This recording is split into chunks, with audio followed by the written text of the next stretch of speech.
In this tutorial, we're going to look at the very beginnings of our crochet stitches. So I'm going to show you a slip knot and then how to chain, which is how we start most flat pieces of crochet. So to slip knot, we take our yarn and we wrap it round our first two fingers. And as we come across here, we're going to cross our yarn over and wrap it round. And then I'm just going to hold it there with my thumb. And then I take my crochet hook and I'm going to take it under the first yarn, hook the second yarn and bring it through, and then you pull these two strands. Now you can see I've got quite a big loop here, but all I need to do to get rid of that is pull the long strand up, and there we have our slip knot. All right, once you've got your slip knot, we can start to do our chain. So we're going to leave this length over here. We're going to use our yarn that's still attached to the ball. So we're going to wrap the yarn around and then pull through the stitch that we've got. Now you can see my slip knot there is a little bit tight, but it's very easy to loosen. All I need to do is go back and just pull a little bit, and then I've got a bit more give.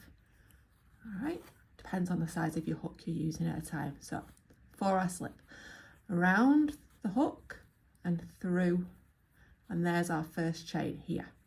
If I wrap around again and pull through again, I've now got two chains. So wrap around and pull through. And this is just very basic of our chain. We sometimes need chain in a stitch, but to get started with a lot of flat pieces, this is very often how we begin. And certainly if you're learning to crochet, this is a very easy start. So over and through. Now, depending on what you're making and what your pattern says, you will have a certain number of chains to make. And we just keep going. When we count them, we don't count the one on the hook. We only count the ones we can see. So we've got 1, 2, 3, 4, 5, 6, 7, 8. I've got 9 there. Now, I'm going to do one more because 10 is a much nicer number.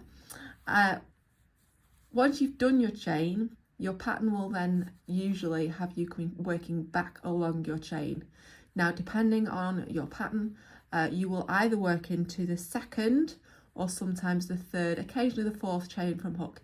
It depends on the stitch you're using.